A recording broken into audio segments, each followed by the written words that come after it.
media umbrella, delivering insightful journalism with a business focus. Join us on the journey where innovation meets inspiration, where lifestyle meets leisure, and where business thrives. Change is here. Zed Multimedia, your lifestyle, leisure, and business platform.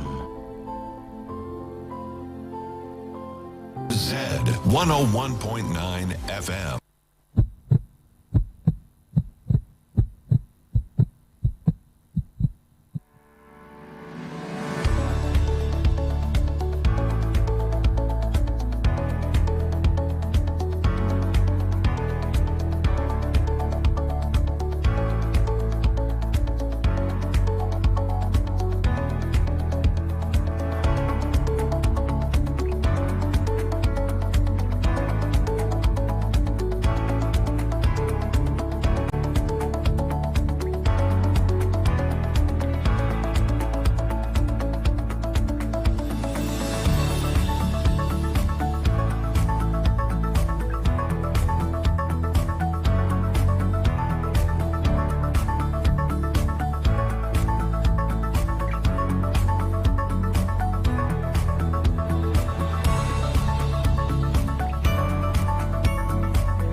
Hello, good afternoon, and welcome to the Zed Wellnes Link. I'm your host, Dr. Padiaiti.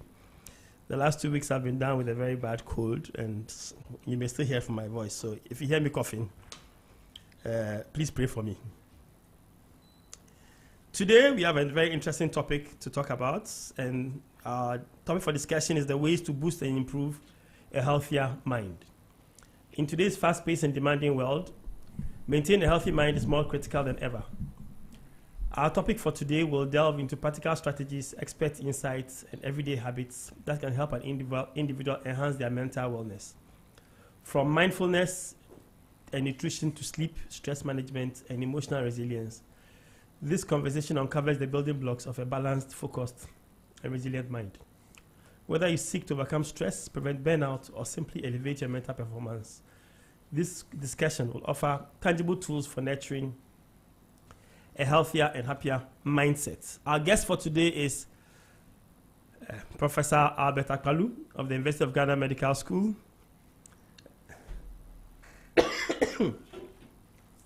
Albert, what's up? You're welcome. Fadi, thank you very much. It's been a while. Yes, a long time. Yes, indeed. Good. Dr. Akpalu, you are a neurologist. What is your typical day like? What kind of patients do you look after?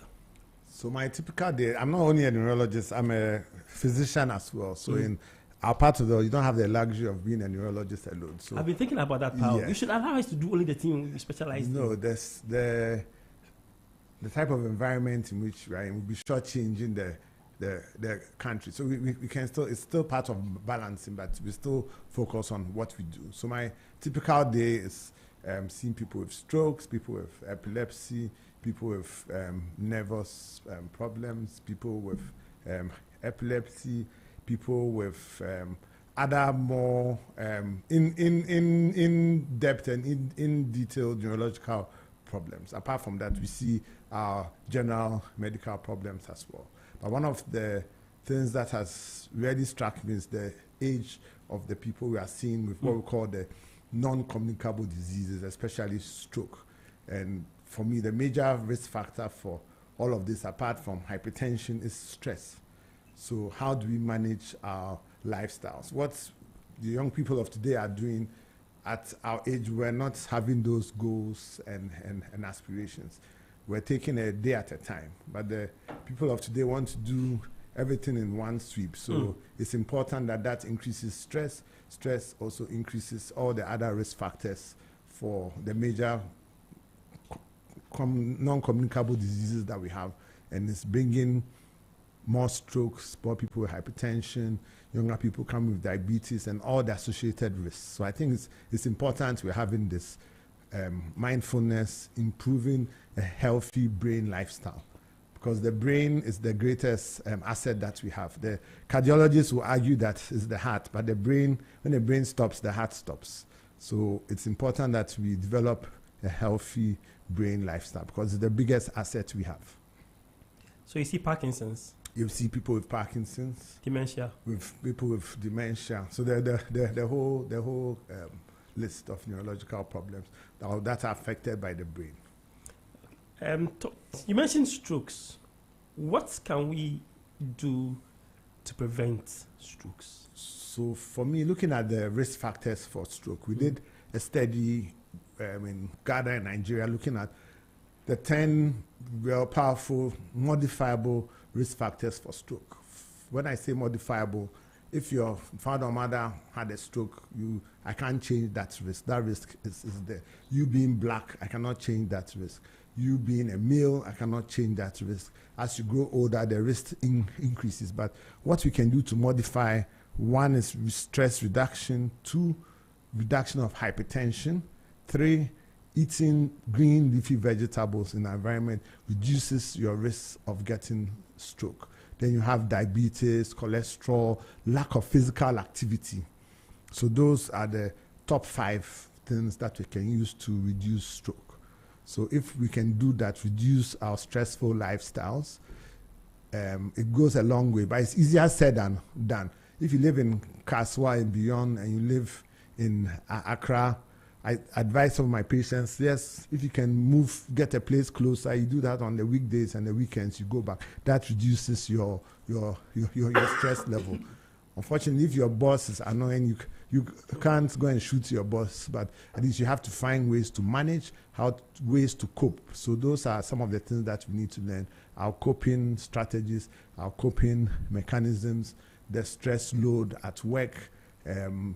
We have a platform in the Kolebu Teaching Hospital to give healthy tips. This week, the tip was how to say no. So if you are doing more than you should learn to say no. You cannot do everything at the same time. Some of the stress is indeed self-inflicted. Yes. I was talking to somebody last week, and the person at the age of 40 wants to have his own house before he gets married. Now, when I was getting married, I didn't have a house. I didn't even know where I was going to stay. So you said those kinds of stresses. House. Some people want 2 houses and 2 cars before they get. So why? It is a press. That's part of the society. Is the society induced stress, or the Gen Z stress, or the social media stress. And I'm happy we're going to talk about the role of social media and IT in reducing our stressful lifestyles. Okay, so when we say a healthier mind, what does it mean, and why is it important? So a healthier mind is a wide concept. It's a wide construct. So as I said, our brain is the biggest asset. The brain, we use less than, I'll say this is an underestimate, we use less than 10% of our brain capacity. So Seriously? our brain is capable of doing. Our brain is more powerful than any of the supercomputers put together, even more powerful than AI. So we have to harness that potential. But a healthier mind, as I said, the brain controls all the functions of the body. So when your brain is healthy, the rest of your body will function well and will be healthy because of going to the hormonal and endogenous control of function of all the organs of your body from the brain. So once you keep our brain healthy, automatically the rest of your body becomes healthy. So what is mindfulness? That's another sphere that I don't want to go into, but a healthy brain is a healthy mind. So we have the brain, which is the organ, then the mind is all the emotional, the physical, the functioning aspects. All the functioning aspects of it. So to keep our brain healthy, I'll put a list of 10 things. We can go them through let's go ahead. one by one. So the first thing I would like to say, not in order of priority, but I'll put exercise as the first one. Hey, what about this? So exercise. We can't do this exercise. No. Exercise does not mean going to the gym. Just means regular cardiovascular exercises. Walking, taking steps when you can take the lift, stopping 2 junctions before. So you see our trotters don't have bus stop. They just stop. Imagine they'll stop. I'll stop here and then stop. Now it's even worse. We have Okadas and taxis and prajas and things to take us shorter distance. So we are not walking as much as we used to do. We are not taking leisure walks. Our road construction is such that if you try to walk, you'll be knocked down by a car. Some estates have pavements. Our roads are not designed for that. So it's difficult to tell your patient or to tell your client that go and walk. So if it does not stay in a neighborhood where there's nice walking paths and things, then so we are doing ourselves a disservice. But in your compound, you can walk around, you can do some aerobic exercises, you can dance. Almost all our Ghanaian dances will make you sweat.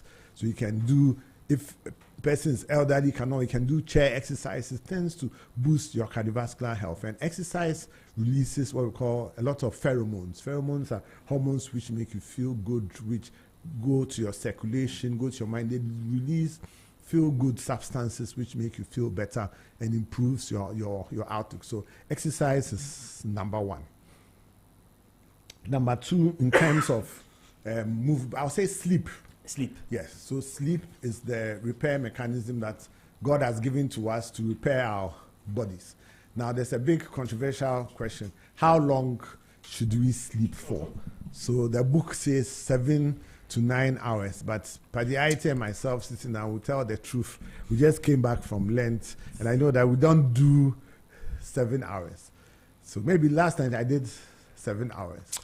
Last night I did, only because I wasn't feeling well. Only before you couldn't feel well. So working people will do 5 to 6 hours on the average. But that is why where you live becomes very important. Yes. So where you live becomes very important. So if you try and doze in traffic, the dozing in traffic is not part of it's not part of the sleep pattern. So if elsewhere in the world they have siesta. I think the Italians have that between 3 and 4 or 3 to 4. Everybody has a siesta. There's a break. So you have another extra hour sleep. We call it a power nap. I do that myself a lot. Before I have an afternoon clinic or something, I try and do a power nap. 10 minutes. It rejuvenates you and goes. So sleep is very important. And restful sleep. Very important. The environment in which you sleep. The other disorders of sleep, which will not go into snoring, which will cause obstructive sleep apnea. I always say the good wives keep their husbands alive when they are snoring and they stop breathing, and then they give them a nudge. The other type will look at your hand or he's going, and then we see. So sleep is a very important. The way we sleep, our sleep hygiene, not eating fufu and banku 30 minutes, then you are going to sleep. That one you aspirate, you have a bad sleep. So sleep is very important. So I've said the first 3: exercise, sleep. The second one is hydration, water. You must have at least minimum 2 to 3 liters of water per day. 3 liters of water is 2 of the big. Or let's say Big sachet bottles. water. So Sachet at least water will be six six sachet sachet waters, yes. So two. In So addition to what your usual things that you're taking. So that will hydrate you. So not Fanta, not Coke, not beer, not Akmeteshi. I know people who can take 2 liters of hard liquor. That's not part of the but hydration helps your body and your mind to stay focused. So the next one is habits. So we need to stop our bad habits. So smoking, no. Alcohol, reduce your alcohol consumption. to how much? So it depends. So we say reduce significantly. So if you are taking 4 bottles of beer, cut it down to 1. So if you are in 1, then it means you are stopping. So we are coming down gradually. So everybody's coming down. Everybody's coming down. So smoking at all, alcohol, reduce.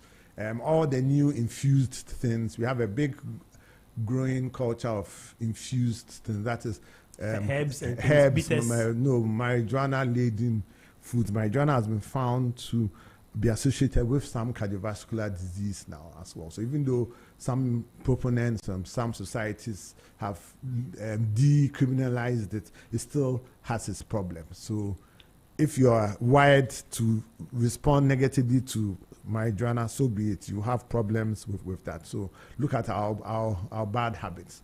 Then our temperament, our emotional well-being is very important. So the good book says, love your neighbor as you love yourself. So we need to love ourselves first. That is that's the beginning of wisdom. So you have to be selfish. We usually don't use that terminology, but you have to love yourself. So if all the burden is on you, you are doing everything, you have to take a break. You have to stop and say This no. especially goes to men. This sometimes goes to men, yes. Especially goes to men. Especially goes to men. So you have to say no. So you have to stop. So it means several things. So it means self-care. So you need to take care of yourself. That's mental health. So your mental health is very important. You need to be happy. How do you get happy? If your salary doesn't take you to the middle of the month, how do you get happy? If you have to walk, you have to spend 3 hours in traffic, how do you get happy? But you have to find ways to be happy from what you do. Be happy at what you do. Very interesting. Shall I take a quick break now? Yes. And when we come back, we'll continue this discussion. Our first song is by Dunsin Oyekan, and the title is At All Costs.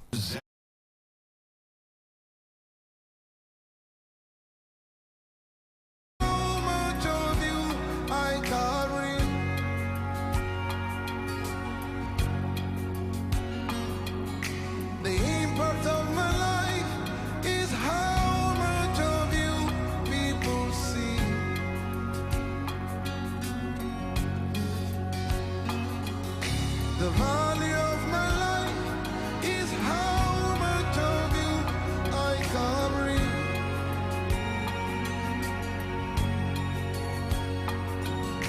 The impact of my life is how much of you people see. Somebody say, the value.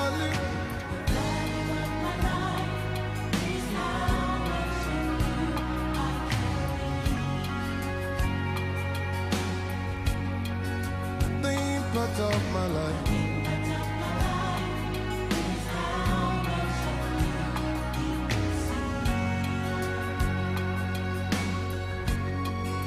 The value of my life is how much of you.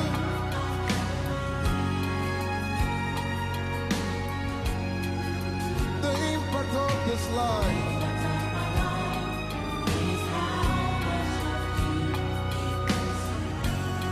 Somebody express your appetite to him. 101.9 FM.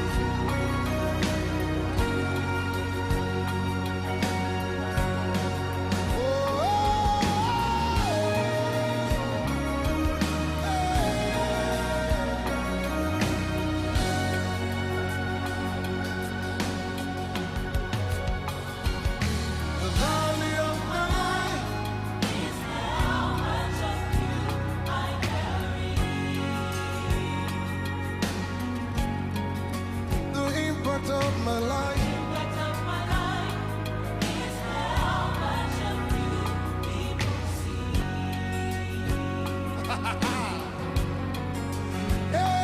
hey, the glory of my life is how much of you I carry.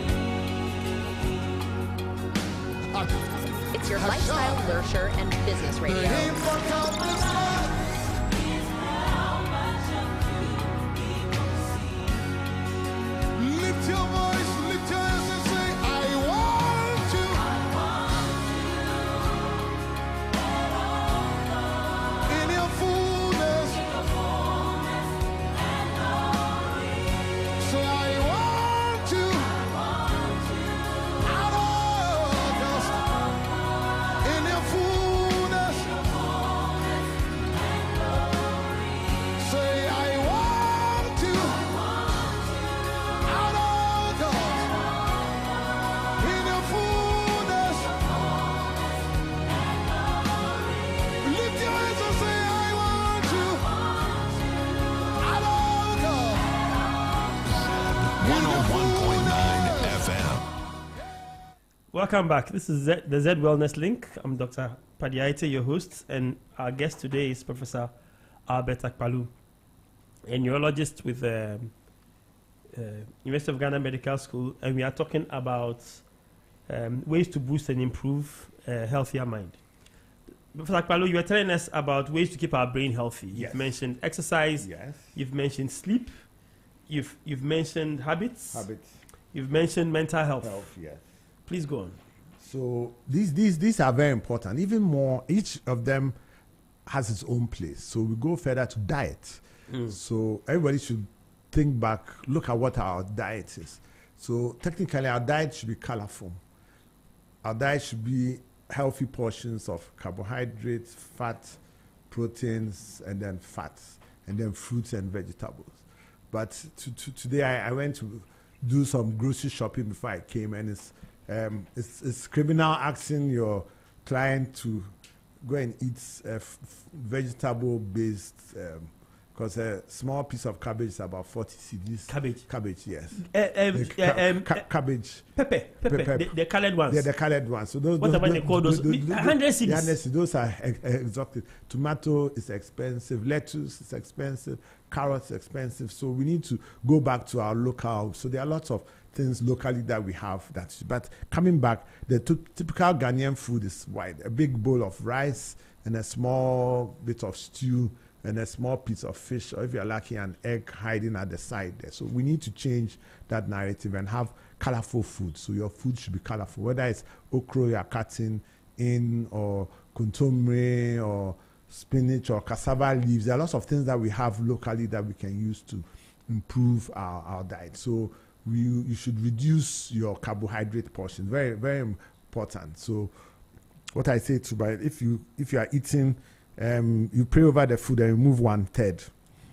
That's for God. For God, of whatever carbohydrate that you are taking, and you should not. God is kind. He leaves the meat for you. Yeah, you leave the meat. You should not eat more than a certain portion of meat. I'll leave that for the dietitians. They use matchbox sizes, so not more than 3 matchbox sizes. And what I tell my clients is that when you are going to eat soup, and you see your reflection in the soup, the person giving your soup wants to kill you. So skim the oil off. So don't look at your reflection in the soup. See yourself you shouldn't see yourself in the soup. So those are, and your portions, we use big plates, so smaller plates, smaller portions. So and eat slowly. And eat slowly. The killer is the buffet, all you can eat. So it's tempting you to go on and you more. You think you are cheating the company. You are cheating yourself. No, you want to pay for what you are eating. So you want to do that. So all those are important. So our diet is important. More grilled foods than fried foods. Cut the sugary drinks out, the beverages out. Make more natural juices. Drink more water. Remove the skin from chicken. I'm half Ghan, so my domedo eaters reduce the fat. Don't use the terminology all die be die and say you must die for something. No, you must reduce your intake. You must reduce. So your diet should be a balanced diet, and reduce salt. Salt intake must be reduced. So don't put your finger in the soup taste it, then you take the salt and shake it, or no. So just enough. We have a lot of condiments that we can use. So reduce the momoni, reduce the Kobe. I'm not saying don't eat Kobe, but you can soak it, remove the salt content, and then let it go. So that is what we term a balanced diet. And that diet should also include fruits and vegetables. In the US, the UK, they had have you had your 5 a day? Now, if you want to do that, they'll take us to the special prosecutor, because we are going to put people into financial. So imagine having 5 fruits a day. How much is banana? How much is an orange? The foreign tangerine is 10 cedis. I bought banana yesterday, or day before yesterday, and it was 100 and something cedis. Yes, so a small pineapple is about, small pineapple is 10 cedis. Watermelon, 40, 50 cedis. So if you telling somebody eats 5 a day, where are we going to get that? So mango is in season, like the mango is in season. There are lots of other fruits, that oranges, all those things are fruits. They are there that we can have them. So you need your fruits and vegetables to keep your mind healthy. If you aim for fruits in season, you always get that. You always get, yes. So I'm not saying grapes. If you can afford grapes, fine. If you can afford plums, pomegranates, fine. But the local fruits are good. So diet is important. And then I'll come to 2 important things. So one, I'll put the 3 in one. One is to challenge yourself mentally, to learn new things. So these 2 are important. So when people retire, they stop working. So that's the big argument. That should we reduce or limit? That's a whole argument. What should be the retirement age be? When you retire and you stop learning, you stop doing what you're doing, you sort of die off. So we should keep learning. Every day you must aim at learning something new, a craft or reading something, listening to music, a language, playing an instrument, doing some form of physical activity, learning on the net, playing a game, reading a book. So Ghanaian, we should do a survey. How many Ghanaian men read, technically? Apart from the newspapers, which are becoming a little obsolete now. People don't read, we don't connect, we don't stimulate our mind. So you're supposed to learn a new thing every day, a new word, a new song, sing. If you don't know how to sing, learn how to sing, or you sing. Singing stimulates your brain too as well. Smiling also stimulates your brain too as well. So please, those of us who have mask-like fascists, don't smile. Smiling releases a lot of pheromones. Improves your mental health. Improves your mental health. I used to work in Nigeria for the last 8 years, and the comment from the staff was that, as for that Oga from Ghana, so they smile, but so wickedness. So it's good to smile. Nothing to do with the smile nothing to do with the marks. Nobody know what you are thinking in the background. So those are important things. Challenge yourself. Learn something new every day. Keep your mental health going. Learn something new. And then the next important thing is connecting. A lot of people are becoming lonely. They are becoming very selfish. You see that in the road rage. You see that in everything. We are not connecting. How many people see their parents or see their siblings or look for their children? So these are connecting socially. It's a very big part of mindfulness. Our social structures are breaking down. So I see a lot of old people, and the biggest complaint from them is that, Albert, I'm lonely, and it's painful to hear that from people who have taken care of their children, taking care of their relatives, and all of a sudden they are left alone because there's nobody to talk to, nobody to connect to. The children don't visit. Children don't visit. I don't want to. I'm having a deal with Donald Trump, and the ICE Corporation. So those people I see, I'll send their location to the ICE so that they deport them for a season. For a season to come and see their parents and talk to their parents. So we have to connect. Our social connections are fading off fast. Gone were the days where we used to go with our parents, go and visit friends, family, and that. So that social connections were there. And through there, you meet other people and you connect, you laugh about something, there's something to talk about, there's something to support, but those social structures are gone. Even your neighbor, who is the neighbor behind you, or at the side, or at the side. Some people stay 10 years, they don't know who their neighbor is, unless some fire or some thief comes, and then they'll say, it's you who are sitting there. So let us not be like the other countries where you can stay in a flat and don't know the people who are there. So let us have our social connections. Even at work, we don't know some people. Be nice, say hello to know what is happening to the security man in front, to the driver, to those social connections are important, and they help the brain to flourish, because we are social beings. So I think these are the main 10 things. So I've talked about diet, I've talked about challenging engaging our mental health, habits, stopping smoking, reducing alcohol, hydration, water, sleep. Talked about learning new things, connection, exercise. And the last one I'll talk about is breathing. Taking time to breathe. Slow down. So I'm speaking to Dr. Aite and myself. So taking time to breathe. Sometimes life's like you are a balloon that has been blown and then released, then they're going and so our bodies burn out. We need to take our time to rest. I have a policy, or we have a policy, at least we're supposed to go on leave. Some people are afraid to go on leave because they think somebody will come and sit in their chair, and then all sorts of things come into place. So we must take leave.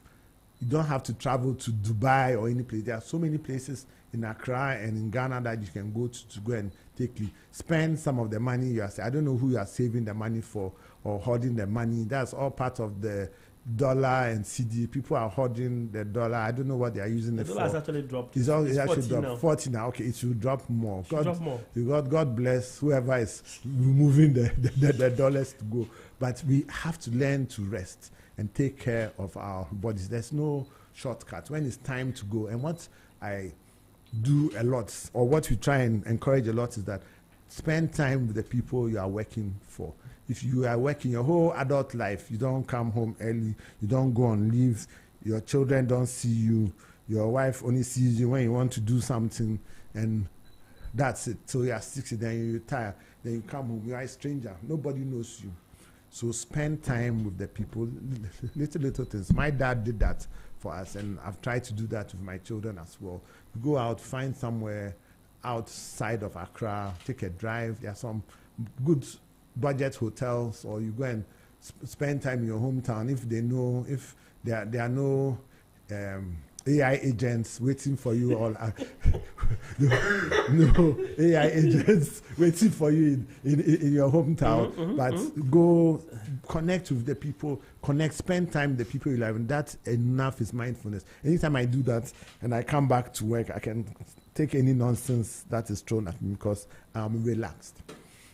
It is a big relief taking that that time off. And the point you make about spending time with the people you are making the money and spending the money on, I think it's really important. Yeah. There are too many people who their parents worked very hard, saved a lot of money, sent them to expensive schools abroad, and when they retired, their children want to have nothing to do with them. I've seen too many examples of that. So we need to reset our lifestyles. Yeah. We need to reset our lifestyles and think about ourselves. So mindfulness. There's something we've left out, which is very important in all this digital age. We are spending a lot of time on our gadgets. We are becoming married to our gadgets. So you go to typical restaurants in Accra now, even people are going on a date. Everybody is on their phone. Is on their phone. That also has a lot of neurological complications for that. So you keep bending. Textness affects your neck, and people go and do MRI scans. I tell look, it's from your neck, and you go there, it is there. We are even seeing this in younger people, 18, 16, 14, 15, 18 years old, with arthritis and bad arthritis. Neck. Yes. From their neck. From their neck. It is a constant thing. But that's not what's their content. AI cannot replace the internet, social media. It's raising, people want to be like the people who are saying it's all, I'm not saying it's fake, but a lot of it is trumped up. is hyped up. It is not the life that you see. So you have to go back to the basic thing. So when we went somewhere and there was no Wi-Fi, I was happy. So they asked children are very uncomfortable. with no Wi-Fi. I said, no, we are living without. Let's listen to some nature. Let's listen to some. And it was a nice time out. And I remember, was it last year or 2 years ago? The cable was cut, and there was no Wi-Fi in the country for about a few days. For a few of the 3 days. Some Gen Zs were dying in this, and we were fine. I mean, those gone with the days, you used to go to PNT to go and make phone call. Or stand by the Or roadside in a queue card. with your phone card to make a call. So we need to reduce. We should have.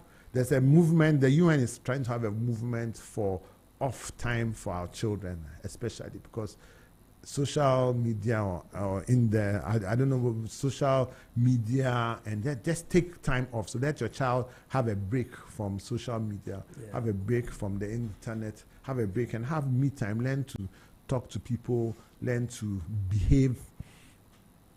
Okay, learn to correct. So that is part of the social that's part of the social connection. So social connections, you're referring to connecting with people. With people, physically. human beings, physically, not with your not technology. not technology. When was the last time anybody wrote a letter to anybody? Letter. So, letter. Nice. Letter. Cursive handwriting. Nice. So we've gone back. So texting, yes, but learn to speak face to face. Talk to the people. Look at your emotions. Learn to relax. Learn to say no.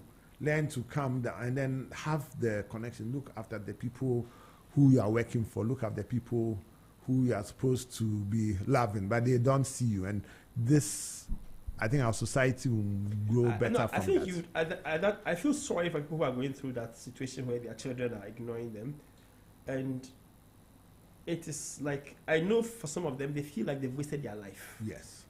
There's a gentleman who is he's ready to give his children an unimaginable amount of money. Mm-hmm.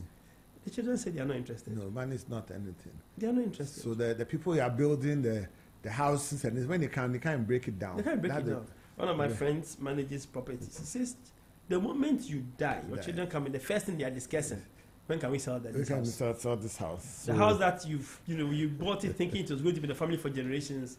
No, it's not. It's one of the things that we need to plan for. The focus on retirement planning, they're all thinking about how much money we have in retirement. It's the quality. How are you building the relationships that will ensure that you have a good quality of life in your retirement? Yes. Because you look after the older ones, so you see, quite a number of them. So another thing that I put in my agenda, talking to our clients, is connecting with the F, for instance. So also people may not have a big plot, but you have plants, you tend those plants, you tend the garden. So small gardening. The small garden. I think the government wants us to go back to the era of backyard gardening. Everybody had some contumely, some pepper, something that you play. So it's nature. You are engaging yourself. You'll be having physical activity. You'll be exercising at the same time. You'll be eating healthily, and you'll be talking to the plants and getting you going. So mindfulness is very important, and mental health is very important. You can see that on the roads. When the traffic light it's not red, they are blaring at you to move. People are overtaking wrongly, fighting, and they have Jesus is Lord at the back of their car. So imagine where they are going for. And I don't want to be biased, but this week seen a lot of bad female drivers. So the young ladies, cool it down. Don't just take it easy. Don't take it out on people. Yeah. So I think somebody had a quote that don't let people throw their garbage on you. On you. Yeah. So just relax, be nice to people, make people welcome in our workplaces. So we work in the health field. So our doctors, our nurses, everybody has their own problems, but leave those troubles out. People are coming to you to help you to solve their problems. So if you're angry and you're shouting, they'll go away. They won't take your medicine. They'll go. Healing is a lot of personal, interpersonal. So that's all part of the mindfulness. So it's not easy. But it is doable. So look at your diet, exercise, drinking enough water, learn something new. Look at your mental health, learn to say no.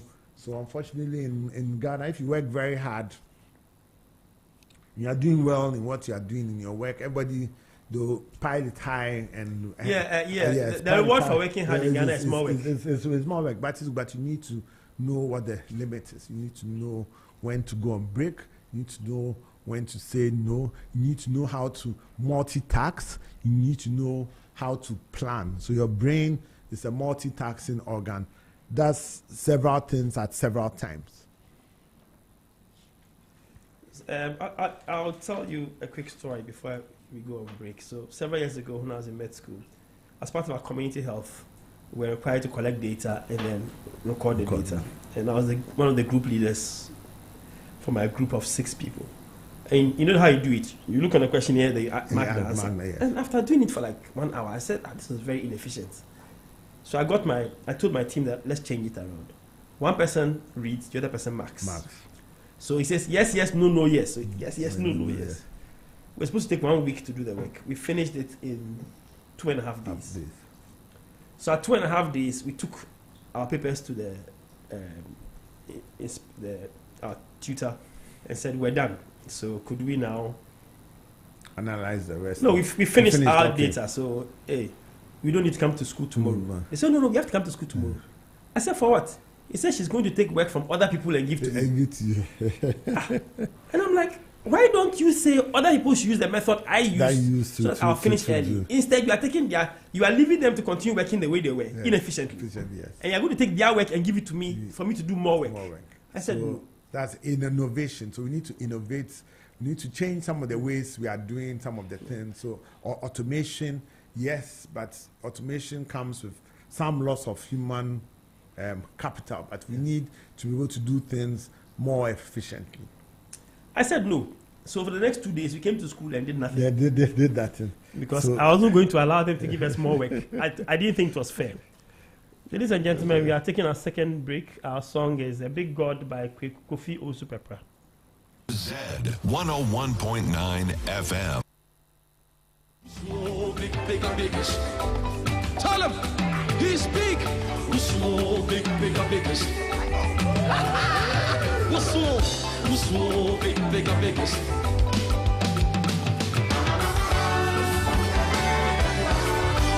Listen, big God, big God, so big, so that big cannot describe you.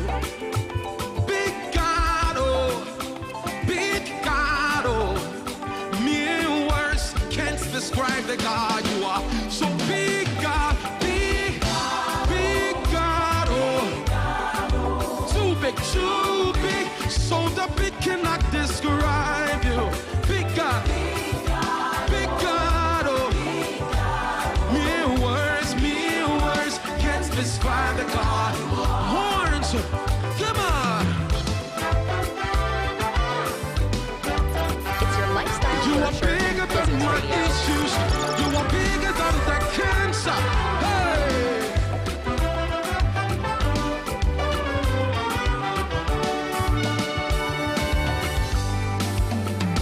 Beautiful one, mighty warrior.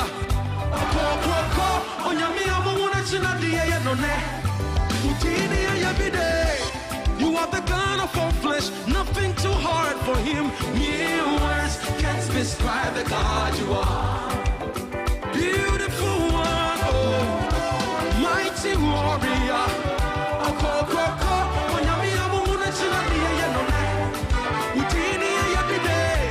You are the God of all flesh, nothing too hard for you. Mere words can't describe the God you are. Call him Big God, bigger, bigger than my troubles, bigger, bigger than the cancer.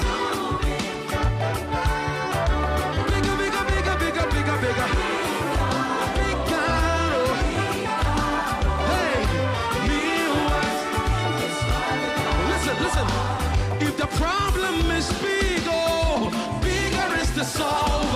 If the the sickness is stronger, stronger is the healer. Achimana Wukuche woman, undisputed champion, never lost a battle. Me words, you are a big God, oh, bigger than my trouble. Big God, too big, so that big cannot describe you. Come on. Big God, oh, me words, say me words.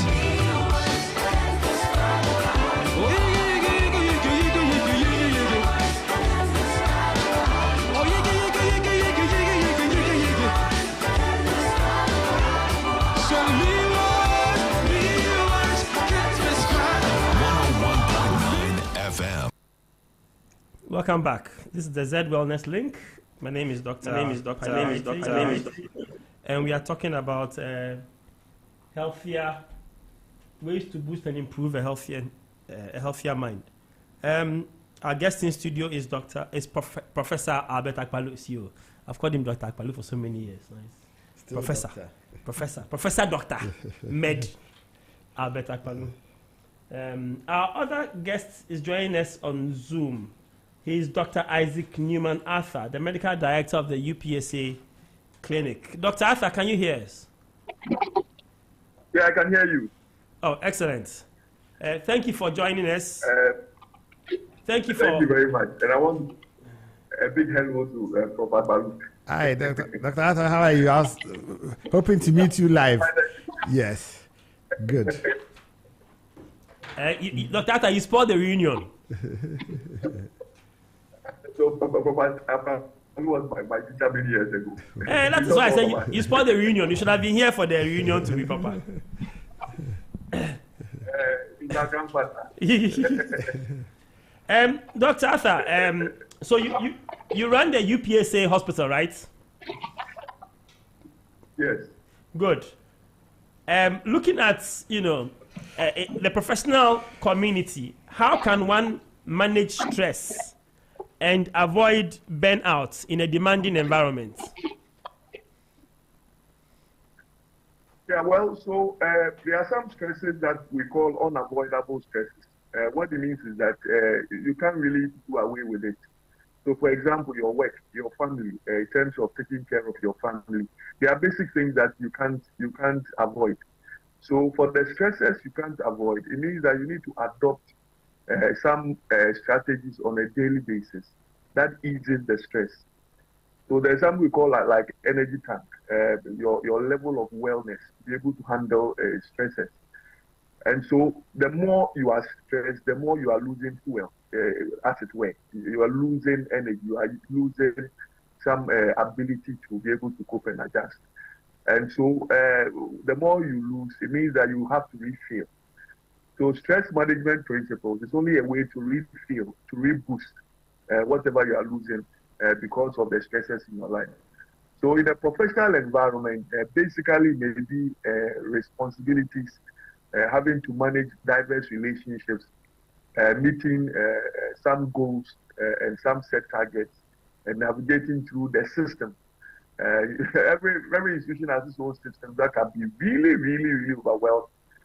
Ability to handle interpersonal, conflicts and disagreements. If you're a lecturer, teaching, marking scripts, and all that, it's a whole lot. So the approach is in many ways, right? But it starts off by you acknowledging that there is a stressor. Come to that realization that whatever you are going through is a stressor. And whatever is happening will have a certain impact on your life. So it starts from there. Acknowledgement that you are stressed. You have stresses that you need to adopt strategies to manage on a daily basis. Then secondly, you need to identify the stresses, the specific stresses. Right? So sometimes you have to itemize those stresses and prioritize them into what is avoidable and what is not avoidable, what you can delegate and what you cannot delegate. The things that you need to engage with, that needs your attention, and the ones that you can give to another person. So you need to itemize your stresses. so that you can be able to have a good perspective about all of them, all the stresses. You should be able to have a good perspective about them, right? And so, in moving on to the perspectives, usually it is not the stresses itself that creates the impact we see, but your appraisal of the stresses. So you may have two people working in the same environment, under the same circumstances, yet one feels more overwhelmed than the other. The other person may not feel as overwhelmed, though they are going through the same processes, because of their appraisal of the stresses. So when it comes to stress management, we actually look at a person's appraisal of the stresses significantly. So there are two types of appraisals. When people face a stressor, they think about the stresses and they go through two processes in terms of the appraisal. So the first is what we term as the primary appraisal. And that is when they appraise the stressor itself. They develop a perspective about the stressor itself. So if that perspective is negative, the impact is greater. And the second appraisal is when they appraise their ability to deal with the stresses, the resources they have to deal with the stresses. If that appraisal is also negative, then the impact is greater. So for example, exam is coming. You are a lecturer, you have to, or you are a worker, you need to organize an exam. So the primary appraiser is to appraise the exam coming. Hey, this exam is very, very difficult. Organizing it is so difficult. I don't think I can do it. So that appraisal is negative, and that would increase the impact of the stressor on your life. Then the second appraisal is the appraisal of the person's self. Okay, I don't think I'll be able to get through it because it's tough. So now they are praising their own ability to deal with the stressor. If that appraisal is negative, then the impact is greater. Another person may appraise it differently. Oh, this exam, we've been doing it every time, and it's okay, I can do it. Whatever happens, it's just about 2 weeks. I'll be able to do it, and I'll get through with this. See, so the second person, the same exam, the appraisal of the exam and their risk ability to deal with the exam is different. So if people have a positive appraisal of a stressor, though the stressor is there all the time, the impact is less. Those who are always appraising stressors in a negative way, you realize that the impact on them is very, very great.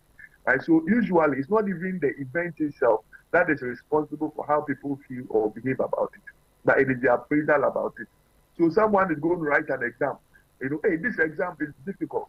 And the second appraiser, I don't think I can do it.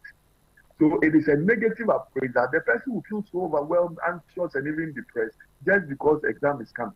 Another person too will say, oh, this exam, even if it's difficult, I can write it. Even if I fail, I'll write again, I'll move on. So the second appraisal is positive, and the impact is likely to be minimal. So when you have a stressor you cannot eliminate for some reason, your appraisal of them is very, very important to deal with the impact of the stressor on your life. Then in addition to that is what Prof have said, having a positive mindset about life, positive friendships. So you need to build a network of friends who ease your stress, who have a positive influence on your life. Another one is being thankful. Thankfulness is so important in dealing with stress. When you count your losses all the time, you're overwhelmed and you feel life is very unfair. But when you are thankful, you are able to appreciate life better. He talked about exercise, nutrition. And there's something about even nutrition that eases your stress. It's when you eat what you feel like eating that day. When you eat what you feel like eating that. Because all of us wake up with some food on our mind. So you wake up and there's one on your mind or something. So sometimes even eating what you feel like eating that day makes you feel better. Forgiveness. Unforgiveness and bitterness is one of the internal stresses. When people forgive, easily, it helps them. Having realistic expectations, setting, realistic goals. Minding your own business is another strategy. Minding your own business. Delegation of responsibility. So all these things are basic things. And we also advise married couples that, intimacy also helps with stress. There are all kinds of neurochemicals that are released during intimacy. That helps, ease stress. Drinking a lot of water is also an important thing. So these are basic things that these people do on a daily basis.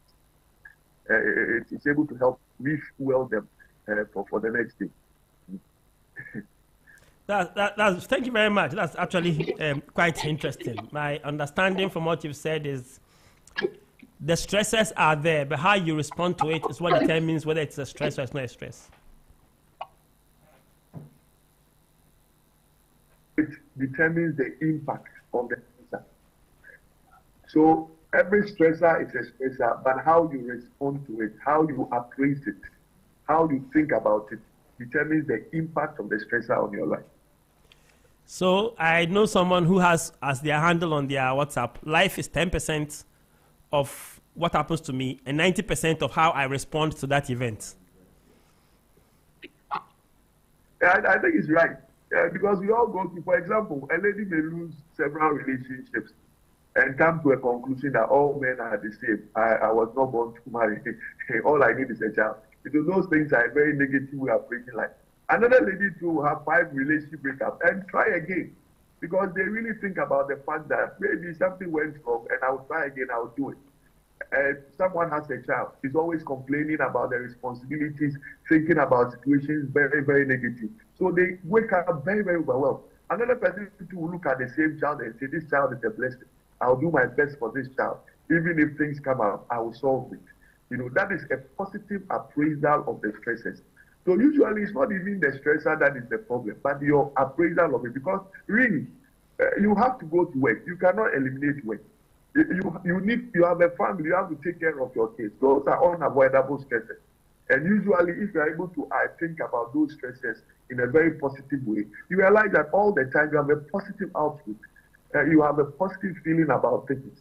There's something we even call positive self-statements. The things you say about yourself and about the situations in your life. You know, you need to speak more encouraging words. You need to talk about things that are more helpful, more productive, and stuff like that. All those things are things that all our internal hormones actually respond to. Half. So it depends. There's half a glass of water. Is it half full or half empty? So you look at, so that's the positive mindset and the positive things that you need to do. So true. Dr. Arthur, in your experience, do you often have people coming to you complaining about mental health issues and how they can improve their mental health?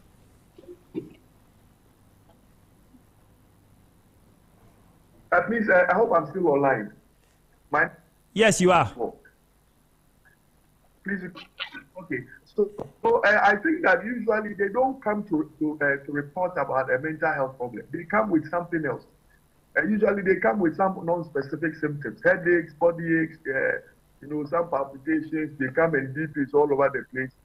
They come and sugar is all over. There's always something else that they come to the hospital with. Then when you inquire, then you realize that there are some underlying mental health problems. So you may have once in a while someone walk in and say, I feel depressed or stressed or anxious. My marriage is breaking apart, so help me. Usually, you may not see those things. They usually come with something else. And based on your physical examination and stuff, sometimes people come and do all kinds of lab tests. You can't see anything. You come and they are complaining of symptoms that does not fit any particular illness. And you further, investigate and realize that this one is some form of stress or anxiety, depression, something, bipolar, something. So usually they don't come, complaining until something else comes up. Thank you very much for that answer. My next question to you is, what advice would you give to young people trying to prioritize mental health whilst juggling school or work? Yeah, well, probably let me say 3 things. They need to self-care. What it means is that they should prioritize their own well-being above everything else. So the things we talked about, positivity, exercise, and all those things, they should prioritize it. They should take care of themselves.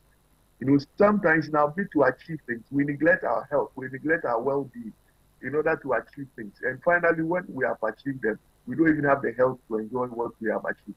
So that is the first thing. They should prioritize self-care, and that helps.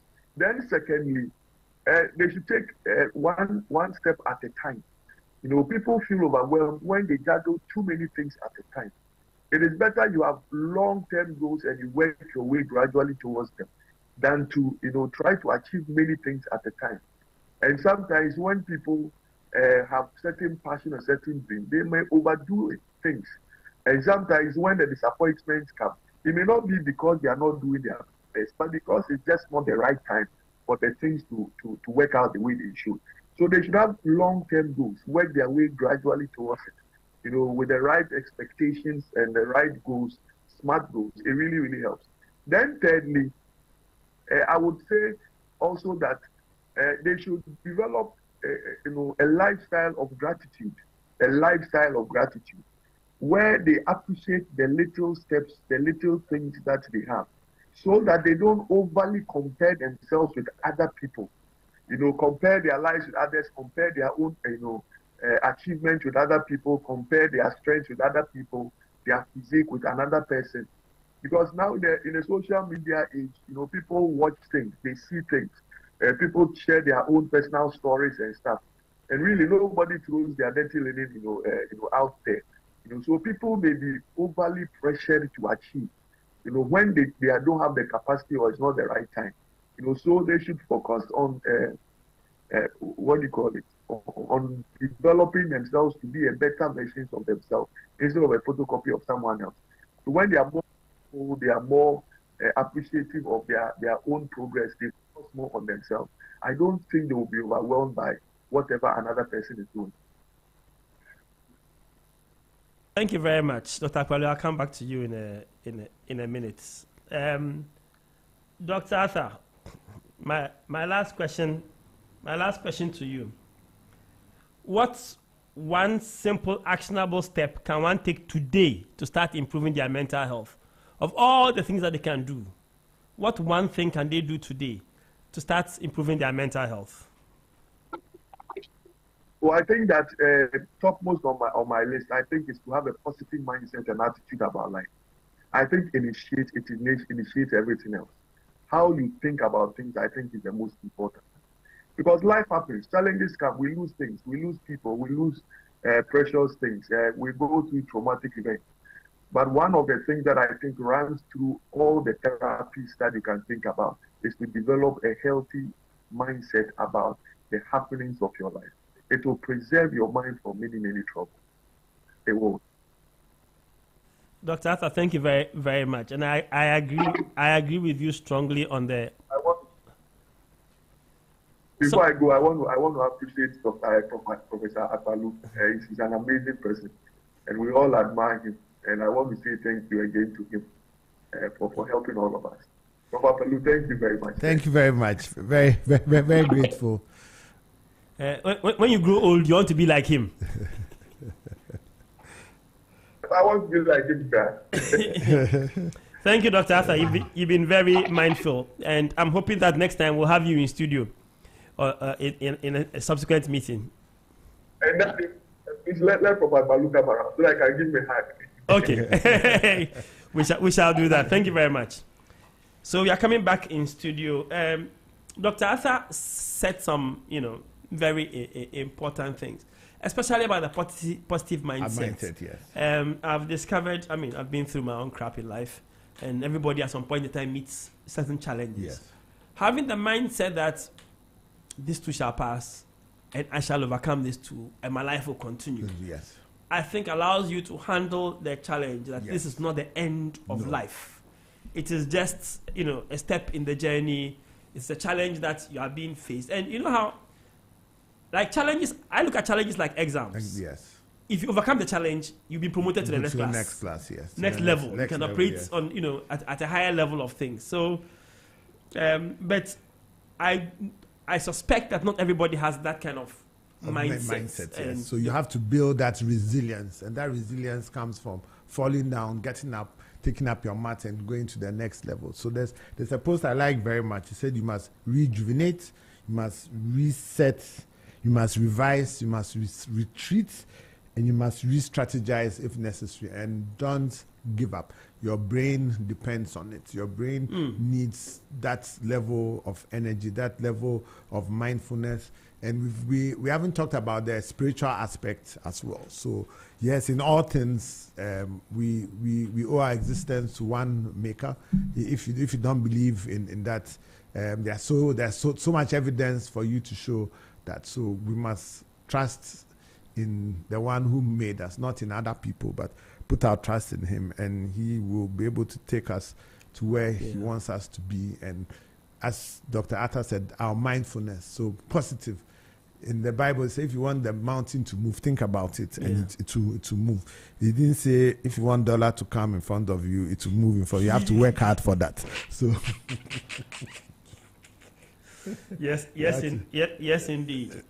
So excellent. A positive mindset makes a huge difference. Yes. If you are religious, it even makes a better difference knowing that there's a God who looks out for you and your circumstance. And he has faith in your ability to overcome the challenge before you. Yes. He has faith in you. Yes. That's why he allowed it. You now have to demonstrate that ability that he knows is in you to overcome that said challenge. And if you do that, you would realize that there's so much joy, benefit, happiness beyond in that stage. So are there any mental exercises or brain training techniques you would recommend for cognitive health? So relaxation, so mindfulness. There are lots of things online, but they are very simple things. So just having a quiet time by yourself, sometimes 3, 4, 5 minutes, 10 minutes, just relax by yourself, clear the noise around you. I'm not saying when your wife is coming, say, hey, go away. No. So you find your own time. Maybe once you are driving, a little time at work, just find your time and rethink, re-strategize. When you're driving, don't listen to radio. Don't listen to radio. Settings like I say the station you shouldn't even listen to. No, I'm not going to just don't listen to radio. So just be quiet, talk to yourself, encourage yourself, reflect, rejuvenate, re-strategize, plan, and just be quiet, or go somewhere where there's nature. Listen, just look at what's the creation of God, not the people walking around. No, just look at God's creation, the nature, go to the beach. Go to the forest. What is left of it? Don't go to a galamsey site. No, go to a nice quiet place. You're not be tired. Just sit down and relax. So these things help. You can also do little exercises, stretching, taking deep breaths in to relax yourself, and you get back to those are some mindful. So those are the relaxation things. Those are the relaxation. You mentioned some things about some particular exercises or mental exercises. Mental exercise. So play, reading, Psalms, Sudoku, solitaire, counting backwards, just relaxing your brain, thinking about something different, or doing something else from what you usually do. Singing. Do you play Sudoku? No. But I do a lot of studies. Often enough, but I think it's something I should do more. Yeah. So singing, complimenting someone, being thankful, smiling, just letting everything go. These are cognitive, mindful things that help. And knowing that it's not everything that you can.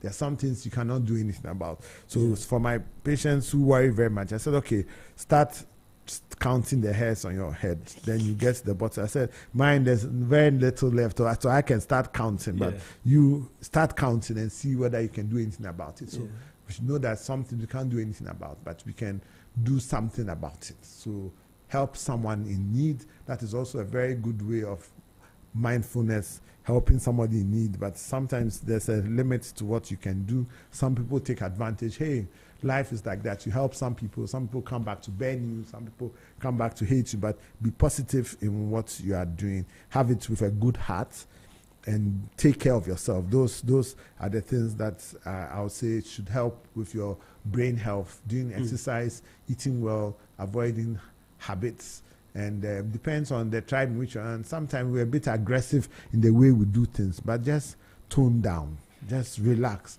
Life is short. Thank you. What role does technology, both good and bad, play in shaping our mental state today? So we talked about that. Too much technology is bad, but we need to use technology to move forward. So take a break from technology. Put your phone away.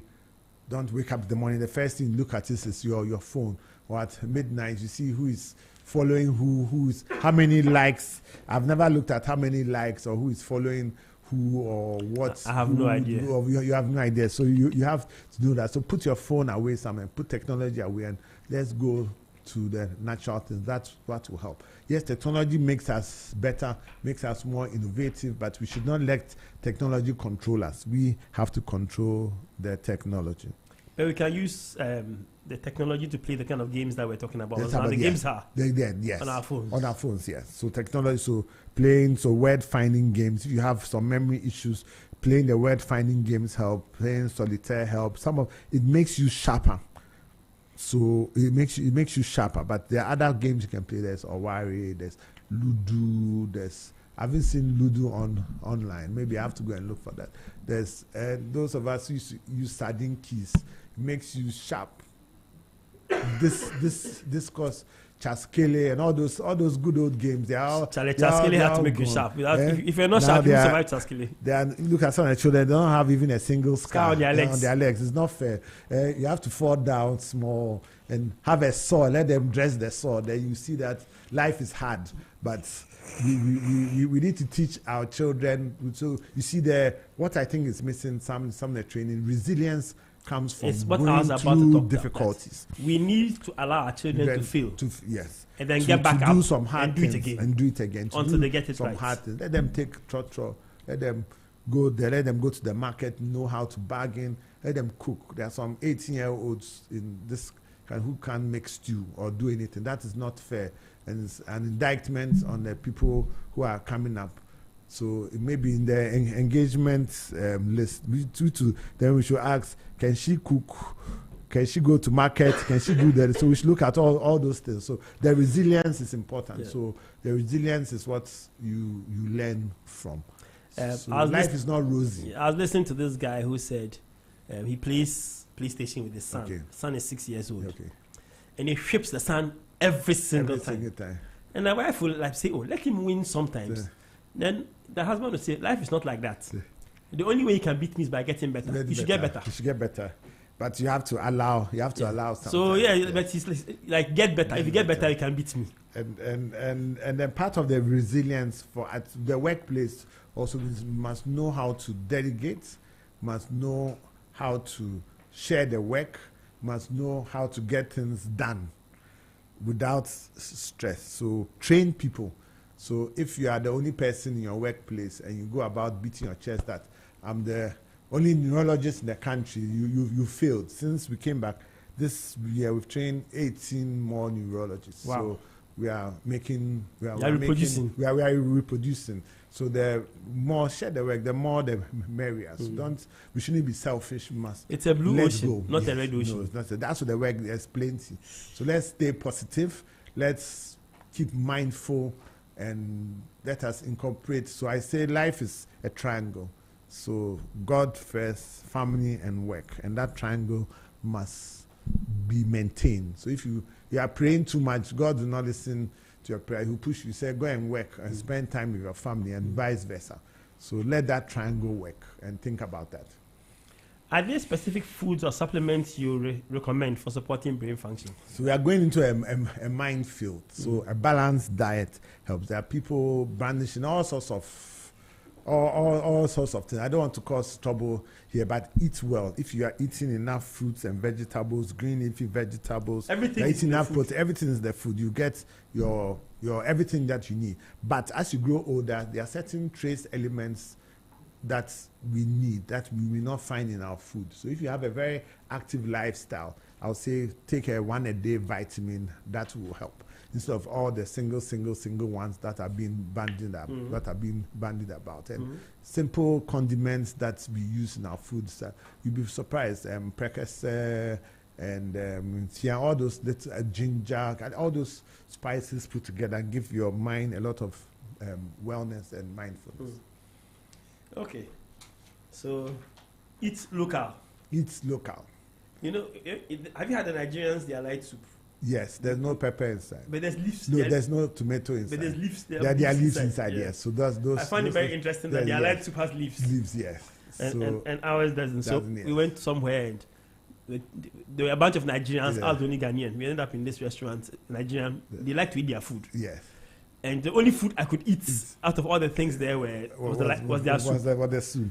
The pepper soup. How do creative outlets like art, music, or writing contribute to a healthier mind? Sarah, that's fantastic. So if you can play an instrument, that is even. So I find people, musicians, are very creative.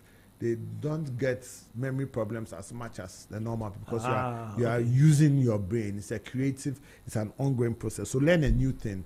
You can learn to play.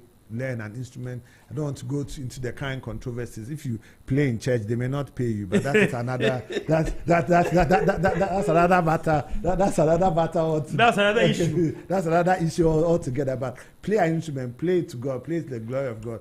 Drum, play the guitar, play that. I want to play the bass guitar. Me too. I've retire. actually bought one. I've got my shades and everything. Left with the guitar that I have. Well, to buy. I have the guitar. The only problem was that my friend said that too. My friend gave me bad advice. Right. Very discouraging. He told me that at the age I'm starting, That's I'll it. never be able to become really good. Good, no. And that really disappointed me because I want to be really good. Meanwhile, there are some songs. There's a song recently, I can't remember the name, that has a lovely bass line. Yeah. So when you hear it and hear the bass, this is music. That's music. So art, painting. One of my clients who started off with epilepsy and had some cognitive dysfunctions. I said, you should paint. Let him do something. And he's a top artist. He just did an exhibition. Are you serious? And he's doing this. So it's wonderful. So paint. Are people buying the painting? Yes, people are buying the painting. Is he giving you commission? No, I'm yet to see him yet. Yes, he has to. So you have given him a new income stream. The income stream. So painting, artwork, being creative, pottery, people who do pottery, all those arts are going, woodwork, there are lots of things. So being creative with what we do also helps with our mindfulness, and it's a hobby. So everybody must have a hobby. So when people say hobby is watching movie a hobby. Well, I watch movies a lot, so that's also a way of relaxation. It depends on which movie you are watching. If there's a lot of witchcraft in that movie, then you go into your dreams and your practices. So, and then your friends, show me your friends. I'll show you your character. That is also there. So if you have friends who are drinking 10 bottles of beer, please avoid those friends. So find the ones who are walking, climbing the mountain, doing good. Choose the friends who are doing the kind of things you want to do. That you want to do. So we can go on and on and on and on. There are several things that we have to do. So mindfulness is a state of mind. One of the things that we do as a class, the class of 95, is that whenever anybody's in town, we take that as an excuse to meet. Yes.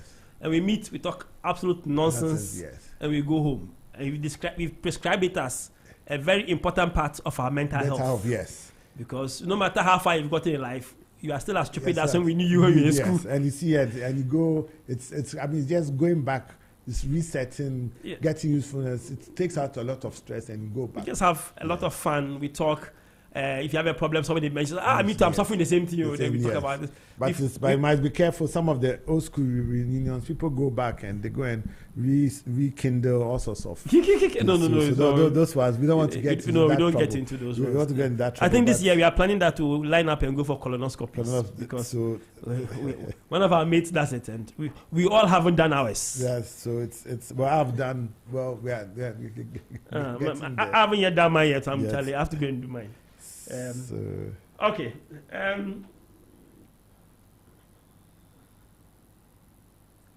Dr. Akpalu, yes. Professor Akpalu, we've spoken extensively about all these things.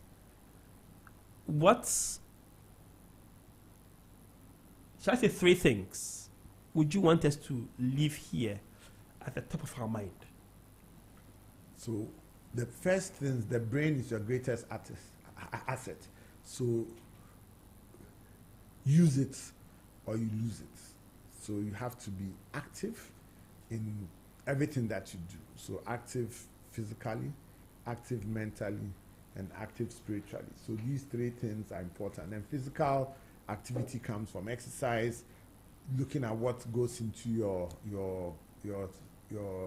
tummy, that's your food, the water, emotional, mental, looking at what comes in, what you see, what you process, and what you think is good and what you don't think is good. But that comes with goal setting. So everybody has to goal set, has to strategize. We have to rejuvenate ourselves, and we have to re-strategize, and we should not give up with what we are doing. It's more than 3 things, but our brain is very complex. It's multifaceted, and it does many things. So we need to reorganize, relook, to have a positive mindset. And the main thing is that we need to stay healthy. And a healthy mind is a healthy body. And if you look at the definition of health, it's a complete state of mental, social, physical, and emotional well-being.